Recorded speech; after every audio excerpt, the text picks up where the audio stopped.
BJP के टुकड़ों पर पलने वाली गोदी मीडिया आज मोदी सरकार के प्रोपेगेंडा को जी जान से फैलाने में जुट गई।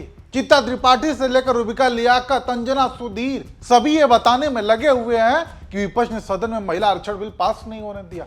महिलाओं के साथ घोर अन्याय हुआ है। विपक्ष महिला विरोधी है, पूरा बीजेपी वाला एजेंडा। बेहद अफसोसनाक है कि देश की विपक्षी पार्टियों ने यह ऐतिहासिक मौका हर मां बहन बेटी से आज छीन लिया है। देखा आपने, बीजेपी का एजेंडा चलाने के चक्कर में ये लोग पूरी तरह से अपना ईमान धर्म सब गिरवी रख चुके हैं। हालांकि अब इन्हीं के लोग यानी पत्रकार ही इनकी धज्जियां भी उड़ा रहे हैं, वो भी सच बताते हुए। 24 घंटे से सुर्खियां बटोर रही है ये खबर, पर ये तो फेक न्यूज है। इस खबर का रूप स्वरूप पूरी तरह से बदलकर पेश किया जा रहा है। कल शाम से तमाम न्यूज चैनल्स और आज के सारे अखबार की सुर्खियां गलत खबर आपको परोस रही हैं। यानी अभी भी कुछ लोग हैं जिन्होंने अपना ईमान सरकार के हाथों नहीं बेचा, इसलिए आज वो खुलकर बिना सत्ता से डरे सच देश के सामने रख रहे हैं। ऐसे में आज हमारी भी कोशिश यही रहेगी कि गोदी मीडिया के एजेंडे का वो सच दिखाएं जो आज हर एक को जानना बेहद जरूरी हो जाता है। क्योंकि आज देश का गोदी मीडिया दर्शकों को आधा सच बताकर गुमराह कर रहा है, उनका ब्रेन वॉश करने का काम कर रहा है। इसकी शुरुआत हुई चित्ता त्रिपाठी के एक ट्वीट से। मोहतरमा एक कप लिए तस्वीर पोस्ट करती हैं और कैप्शन क्या लिखती हैं, महिला आरक्षण बिल पास होने के इंतजार में। सोचिए, मोहतरमा को इतना नहीं पता कि महिला आरक्षण बिल 2023 में ही पास हो चुका है, कानून बन चुका है। हालांकि ऐसे में चित्ता त्रिपाठी को आईना भी किसी और ने नहीं बल्कि खुद उन्हीं के चैनल के पत्रकार संदीप चौधरी ने दिखा दी। आपको बताया जा रहा है कि महिला आरक्षण बिल गिर गया। उस पर राजनीति जो हो रही है उस पर तो आता हूं, पर मूल खबर क्या है?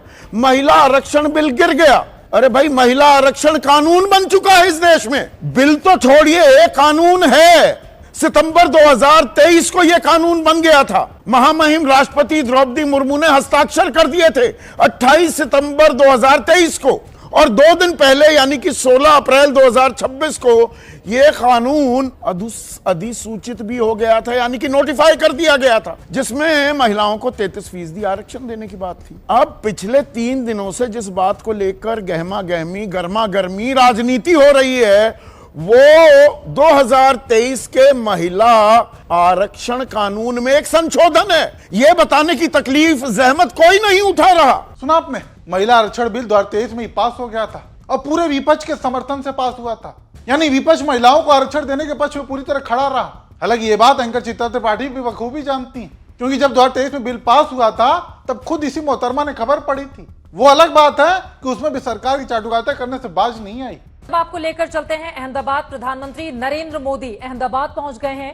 महिला आरक्षण बिल पास होने के बाद पीएम मोदी पहली बार अहमदाबाद पहुंचे हैं। 2 दिनों का उनका ये महत्वपूर्ण गुजरात का दौरा। आप देख रहे हैं किस तरह से जबरदस्त स्वागत प्रधानमंत्री नरेंद्र मोदी का किया जा रहा है। महिलाओं की भारी तादाद वहां पर है, क्योंकि महिला आरक्षण बिल पास होने के बाद ये पहला उनका अहमदाबाद का दौरा है, जो तस्वीरों में इस वक्त आप देख रहे हैं। सुना आपने, कुछ चित्ता त्रिपाठी कह रही हैं कि महिला आरक्षण बिल पास हो चुका है, और तब मोदी सरकार की तारीफ में कसीदे पड़े जा रहे थे, जबकि विपक्ष का कहीं नाम भी नहीं, क्योंकि बिल तो सबके समर्थन से पास हुआ था। लेकिन आज जब उसी महिला आरक्षण पर मोदी सरकार एक संशोधन विधेयक लेकर आई जिसमें कई खामियां विपक्ष ने देखी। सरकार ने कुछ नई शर्तें जोड़ी थी, सीटें बढ़ाने से लेकर जाति जनगणना और भी तमाम पहलू, जिसका विपक्ष ने विरोध किया और वो बिल सदन में गिर गया, पास नहीं हुआ। और इसी के बाद से बीजेपी का पूरा इकोसिस्टम, उसका आईटी सेल, उसके टुकड़ों पर पलने वाली गोदी मीडिया सभी ये बताने में जुट गए कि विपक्ष महिला विरोधी, बिल पास नहीं होने दिया। ऐसे में तो सवाल ये उठता है कि जब 2023 में यही मोदी सरकार महिला आरक्षण बिल लेकर आई थी, तब महिला विरोधी विपक्ष ने उसको समर्थन क्यों दिया? वो बिल तो महिला आरक्षण का ही था। अगर बीजेपी और पीएम मोदी के अनुसार विपक्ष महिला विरोधी होता तो 2023 में भी बिल पास नहीं होने देता। यानी समझने वाली बात यह है कि विपक्ष महिला आरक्षण के नहीं बल्कि मोदी सरकार उसकी आड़ में जो संशोधन ला रही थी उसका विरोध कर रहा था। और विपक्ष आज भी ये कह रहा है कि मोदी सरकार अगर इतनी ही महिला हितैषी है तो वर्तमान की 543 लोकसभा सीटों पर दे महिला आरक्षण, और इसी 2029 के चुनाव में दे बिना किसी देरी के। और पूरा विपक्ष इसके साथ खड़ा है। नहीं, मोदी सरकार इससे भाग रही है और तो और विपक्ष के खिलाफ प्रोपेगेंडा फैला रही है, वो चाहे खुद के आईटी सेल द्वारा हो या फिर चाटुकार एंकर्स द्वारा। आज जब मोदी सरकार द्वारा लाया गया परिसीमन बिल संसद से पास नहीं हुआ तो चित्ता त्रिपाठी लिखती हैं कि संसद के भीतर महिलाएं आज फिर हार गई। मतलब इन लोगों के रग रग में बीजेपी का एजेंडा बस चुका है। इनकी हर एक बात बीजेपी के एजेंडे से पूरी तरह मैच खाती है। और अब जानते हैं मोहतरमा क्या कर रही हैं? भारी भरकम शब्द लिखकर कोई टेलीप्रॉम्प्टर पर दिया जा रहा है और उसी को पढ़कर दर्शकों का खूब ब्रेनवॉश कर रही हैं।